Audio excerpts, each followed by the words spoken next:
Welcome to my YouTube channel.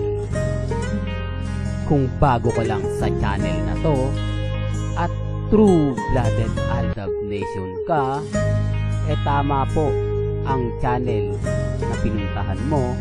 Kaya considering na po kitang bagong subscriber. At huwag mong kalimutan pindutin yung bell para lagi po kang updated sa bagong video na ilalabas ko. Salamat po sa iyong pag-click sa channel na to. Shoutout sa mga naka-fuchsia. Shoutout sa mga magbe-birthday.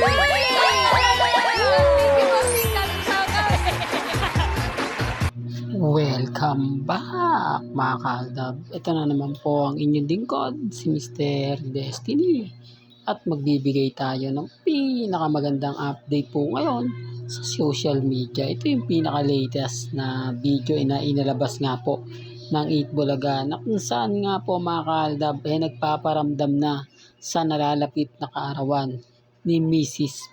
Paul Kerson. Di po ba nakakataba ng puso yung mga ganyang bagay-bagay na naririnig natin?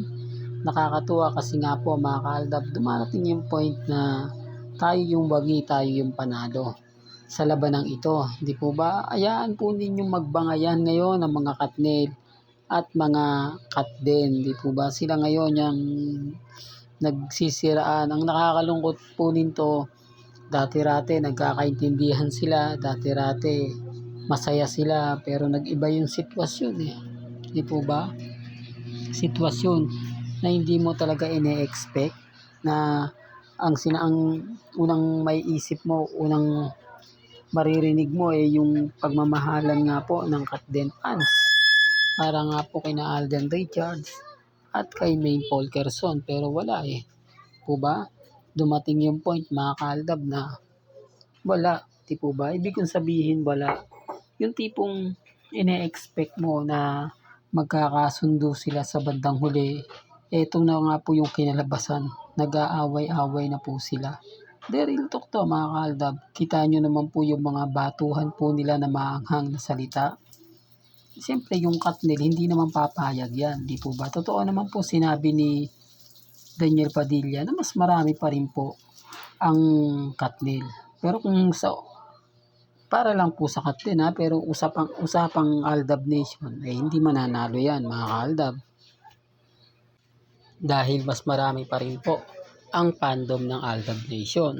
Di po ba? Pero hindi naman po tayo affected yan. Dahil yung mga update naman po ni Alden Richards at yung mga post kay Mengay talaga naman pong umaayon at pumapabor po sa atin. Hindi, babalik ko lang to mga kaaldab. Kung matatandaan nyo, sabi ko nga po sa inyo, kapag dumarating ang kaarawan ni Mengay, sino nga po ba yung una niyang naaalala? Sino nga po ba ang unang makaka-appreciate ng birthday ni Mengay? Siyempre yung Aldab Nation. Di po ba? Kasi Aldab Nation lang naman po talaga yung gumawa ng paraan na talagang masasabi natin na hindi makakalimutan.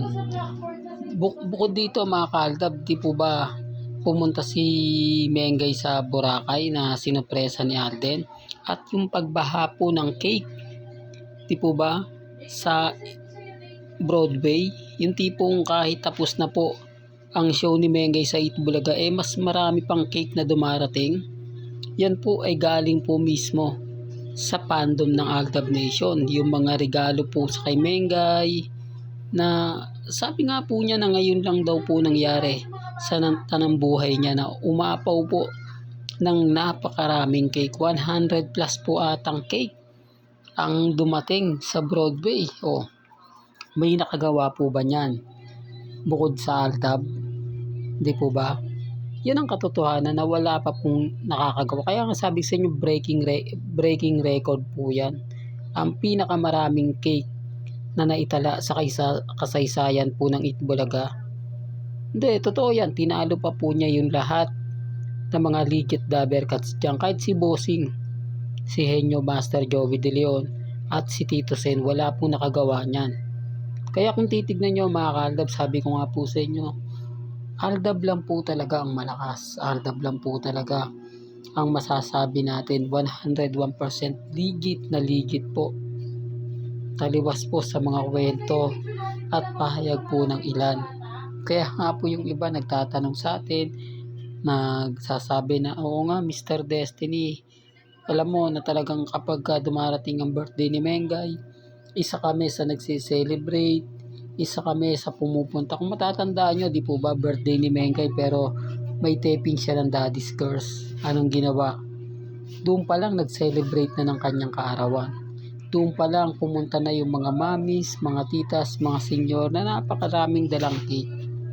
O hindi nyo may kakailayan, sabi ko nga po sa inyo, alam din ito ng mga Alden fanatics. Alam din ito ng mga main fanatics. Di po ba kasi isa rin po sila sa nagbigay ng regalo kay Mengay. Isa rin po sila sa nagbigay ng napakaraming cake na pinadala po sa Broadway. Pero syempre matagal na yan, mga Kaldab, baka sasabihin na, ikaw naman Mr. Destiny, paulit-ulit ka na lang eh. Kumbaga tapos na yan, dapat tanggapin nyo na lang yung katotohanan. Wala naman pong problema ron.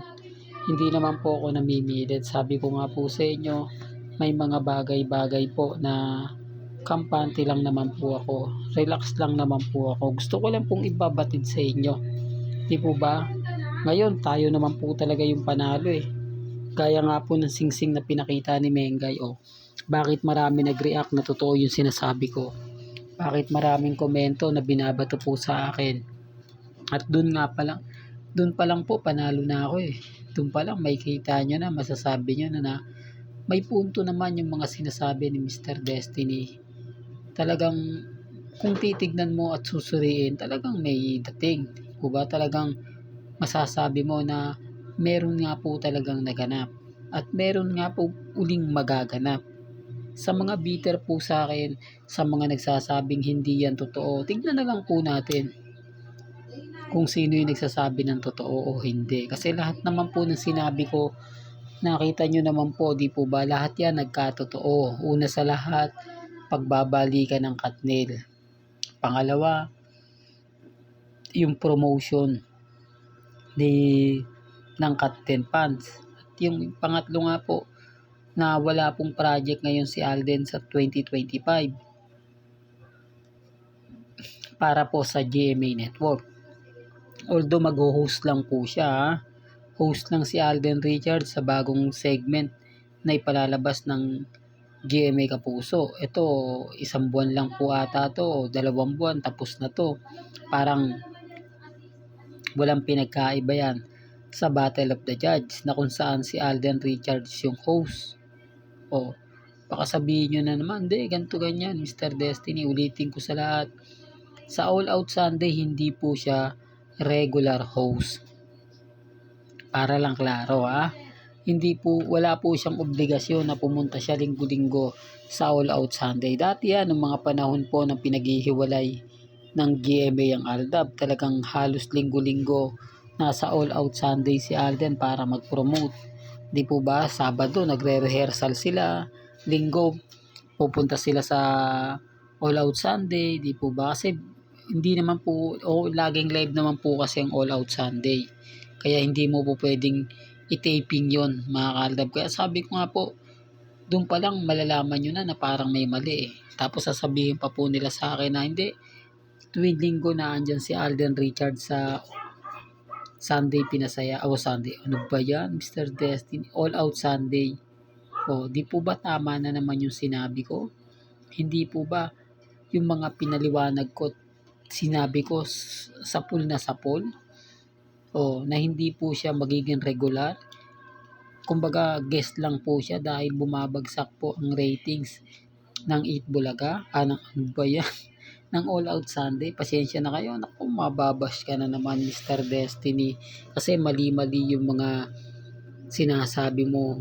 Ulitin ko lang po hindi, pasensya na po, hindi po tayo certified true vlogger. Isa lang naman po tayong Aldab Lovers. Kaya kung nagkakamali man po ako, kung pangit man po ang boses ni Mr. Destiny, okay lang po yun.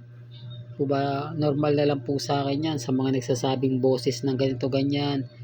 Nire-respeto ko po kayo at ginagalang kasi ako, kumbaga masaya na po ako sa mga binabalita ko, masaya na po ako sa mga pinapaliwanag ko po sa inyo. Gaya nga po ngayon na patungkol nga po sa update natin sa birthday ni Mengay at sa mga post ni Alden Richards. So ito po yung latest na photoshoot, di po ba, na dito nyo lang po makikita, dito nyo lang po mapapanood sa channel ni Mr. Destiny. Kaya kampante lang po kayo, relax lang po kayo. Well, hanggang dito na lang po ang ating latest updates. Kaya kung gusto nyo pa po ng pinaka-latest at sariwang update, abay tumutok lang po kayo dito po sa channel ni Mr. Destiny para updated po kayo sa mga bago at sa mga latest na i-upload po natin maya-maya lang. Kaya kung bago ka lang sa channel na to at isa kang true-blooded Aldab Nation na nagmamahal kina Mengay at Isoy, tama po ang channel na pinuntahan mo. Kaya consider na po kitang bagong subscriber. At huwag mong kalimutang i-share ang mga video po natin sa mga mami, sa mga titas, at sa mga senyor. Hanggang sa muli, salamat po sa panonood at pakikinig.